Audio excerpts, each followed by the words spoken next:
আপনারা দেখছেন SR24x7 news. সূচনা আমাদের দুজনেরই প্রথম কাজ এবং আমরা ভীষণ এক্সাইটেড। এই কাজ প্রচন্ড এক্সাইটেড। আমাদের 26শে জুলাই রিলিজ হচ্ছে এই ফিল্ম। আপনারা দেখুন, আপনাদের একদম কাছের থিয়েটার্সে গিয়ে আপনারা অবশ্যই দেখুন। এই সিনেমাটা আমরা শুট করেছি সিকিমে। তো পাহাড়ের দৃশ্য আছে, দুজনের খুব সুন্দর পাহাড়ি এলাকা আছে, খুব সুন্দর গল্প আছে, পাহাড় আছে এবং স্টোরিটা খুব সুন্দর, সবাই কানেক্ট করতে পারবেন। পুরোটা আমাদের 90% শুটিং এ সিকিমে, পুরোটা আমাদের শুটিং এর বলতে আমাদের দুজনের কাছে প্রথম অপরচুনিটি বলে এটা পুরোটাই আমাদের মনে আছে। তবে আমার যেটা সব থেকে মজার মোমেন্ট হচ্ছে যে এই আমরা ট্রেলারে এক্ষুনি দেখলাম যে বিনু আমার চরিত্র একটা গাড়ি চালাচ্ছে এবং সেইটা আমাদের প্রোডাকশনেরই একটা গাড়ি ছিল। তো ওই গাড়িতে করেই আমাদের কাস্ট ক্রিউ গোটা ইউনিট এক লোকেশন থেকে আরেক লোকেশনে যেত এবং সেই লোকেশনে যাওয়ার সময়টাও আমিই ড্রাইভ করতাম। মানে শুটিংয়েও আমি করেছি। এবং তোমার? আমার সবই খুব মেমোরেবল। ট্রেলারে আমরা দেখবো যে মানে দেখলাম যে অনেকখানি একটা চেজিং পার্ট আছে। তো পাহাড়ি এলাকায় দৌড়ানো আর মানে কলকাতার রাস্তায় দৌড়ানো আকাশ পাতাল তফাৎ। মানে সেখানে দৌড়াতে গিয়ে যে কি ভীষণ কষ্ট, কি ভীষণ চ্যালেঞ্জ, মানে everything was so sweet and so memorable. প্রতিটাই মানে আমার যেহেতু প্রথম ছবি, ক্যামেরার সামনে দাঁড়ানো থেকে শুরু করে পৌশালী ম্যাম যেরকম ভাবে ক্যারেক্টারটা স্কেচ করেছেন তার মনের মতন করে ফোটাতে পারছি কিনা, এবং শুটিংয়ের প্রতিটা ছোট ছোট জিনিস ম্যাম বলছেন কিছু, বা আমাদের যিনি ডিওপি স্যার, বেবে স্যার, উনি যা যা বলছেন সবটাই খুব স্পেশাল আমার কাছে। এবং রূপের সাথে আমার যা যা সিনস আছে, দৌড়ানো, একসাথে গল্প করা, বা এভরিথিং ওয়াজ সো সাই।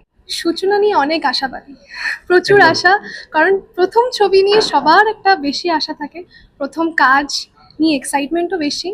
এবং মেঘা যেটা বললো যে এটার সাথে প্রত্যেকটা মানুষ, মানে প্রত্যেক বয়সের মানুষ এত সুন্দর করে রিলেট করতে পারবেন। মানে যারা ধরুন আমাদের থেকে বড় কিংবা যারা আমাদের থেকে ছোট, যারা আগামী জেনারেশন আছে এবং আমাদের জেনারেশনটা, প্রত্যেকের মনেই এই ছবি আমাদের সূচনা একটা সুন্দর রেখাপাত করবে বলে আমাদের বিশ্বাস। আমার মনে হয় ছবি চিরকালই একদম ভালো জায়গায় থেকেছে এবং যারা ফিল্ম মেকার্স তারা থ্রু আউট কিভাবে নিজেদের ইন্ডাস্ট্রি এবং কিভাবে তারা ভালো কাজ করবেন সেই দিকেই তারা ফোকাস রেখেছে। এবং আমাদের প্রত্যেকের প্রচেষ্টাও তাই ছিল, যাতে আমরা একটা ভালো মন ছুঁয়ে যায় এরকম একটা ছবি মানুষের কাছে নিয়ে পৌঁছতে পারি। এবং আমার দৃঢ় বিশ্বাস যে আমরা সেটাই আগামী দিনেও করতে চলেছি এবং প্রত্যেকটি মানুষ খুব ভালো এনজয় করবে। আমি খুবই আশাবাদী, কারণ বাংলা সিনেমা আমরা সবাই চাই যে সবাই দেখুন, সব সিনেমা দেখুন, শুধু সূচনা নয়, অনেক সিনেমা এখন আসছে, সব সিনেমা দেখুন। অন্য ভাষার সিনেমাও নিশ্চয়ই দেখবেন, কিন্তু বাঙালি রাইটারদের মধ্যে এখনো একটা ব্যাপার আছে, কারণ সারা ভারতবর্ষে এখনো গল্প এখান থেকেই যায়, হয়তো অন্য ভাষায় তৈরি হয়। তো যদি কলকাতায় বসে ভালো গল্পের কাজ হচ্ছে তাহলে অবশ্যই দেখবেন। দর্শকদের উদ্দেশ্যে একটাই কথা, দেখুন সিনেমা বানানো বিনোদন, মানে সিনেমার দুটো অ্যাসপেক্ট আছে, একটা হচ্ছে বিনোদন, আরেকটা হচ্ছে বার্তা কিছু দেওয়া, মেসেজিং। বাট সেই দুটোর ব্যালেন্সে যে সিনেমা তৈরি হয় সেটাকে আমরা বলি মেইন স্ট্রিমই আমি বলবো, কারণ মেইন স্ট্রিম অনেকের কাছে পৌঁছয় কিন্তু সহজভাবে পৌঁছায়, খুব কঠিন ফিল্ম স্কুলের ভাষায় মেইন স্ট্রিম বলা হয় না, আর্ট হাউসের ভাষায় বলা হয় না।